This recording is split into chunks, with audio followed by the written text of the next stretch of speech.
Okay, I got it's going. Go ahead.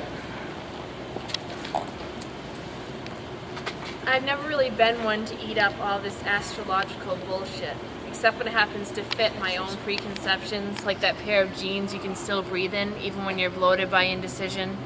Once in a great while, when overcast clouds make room for the bluest of moons, exposing your two rulers, Mars and Pluto. Some mage across the Indian Ocean predicts a favorable forecast, promises me it's time for an Aries to win the lottery, get that promotion at the job I don't even have. Well, I've got planet such and such rising in my house after all, so I'll meet someone new and I'll find that missing shoe.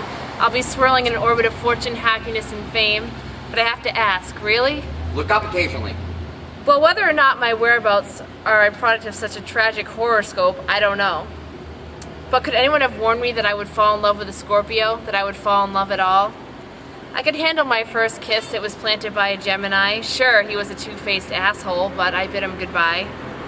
Now he's engaged to a Sagittarius, my old friend from the office. I fumbled through my first fuck with a Libra, then a second, then he stopped calling me altogether.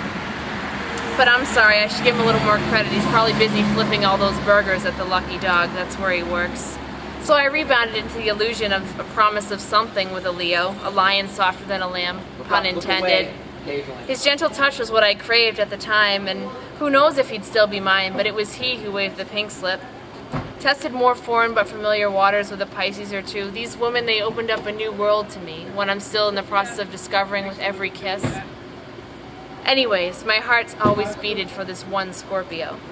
But see, the thing about such a man, the flesh and blood of the ace sign of the zodiac, a living, breathing constellation of Scorpius, he governs the reproductive system and he likes his share of it. An extended craving for more variety exiles me. And in the tarot deck he is associated with the card of death, an paper arrow pointing to regenesis. Well, I can't argue, once you meet him, you'll never be the same. Will he remember your name is the only question. Are you subject to simplification, or do you have something to offer, entertainment value maybe? A service? Well, he still whispers mine even when I'm not in the room. It mingles in the heavens with snakes bobbing for rotten apples. But he says he's atypical, an atypical Scorpio. Look up and over the shoulder if you can. Yes, he claims to be of a different sort. But his favorite color is black and he smells of honeysuckle. His new body wash, he splurged. He bought it at the grocer's when I drove us and we were an old couple for just one day, running errands.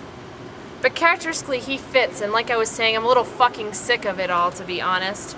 The way the world melts away to leave him in this one Pisces he can't forget.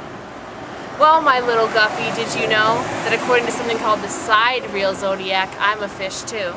Look over the camera. It doesn't matter much though, because he's waiting to let his illness become terminal. Just for her, and then he can let all of this go. Just when I thought an Aries was something to hold on to, worth holding on for, you know? But see, that's the thing about a woman like me, a precocious, verbose, agitated, lovesick Aries. Sometimes the extroverted fire of the first house is just too much for too many. But he was the only one I did see, even across the miles. Sure, I leap before I look, and I tried to take you with me. I'm an adventure wrapped in tempered passion, and he's my suitcase covered in decorations. And I carried him because he contained all I deemed necessary. Because I wanted him forever to travel with, forever beside me. He had me in my bouquet of sweet peas, and he put up with my stubborn antics of the ram, and I with his singing and sinful ways. I clung too tightly, and still he put up with me. Laughed about separation anxiety, but I was always true. I found him, and I simply asked him, choose.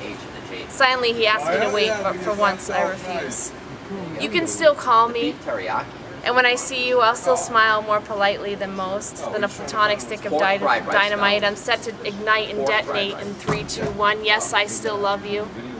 So, my love, my Scorpio, how does this reconciliation go? Of your desires, of your doubts, of things more logical, you let me know. Pan out. Hit the fucking Chinese food thing and go up the Happy Garden if you can. That's right. Just go to the side if you can. The garden. Nice. America's hometown. You didn't have to coach me the whole time. It gets that, you know. I know. I just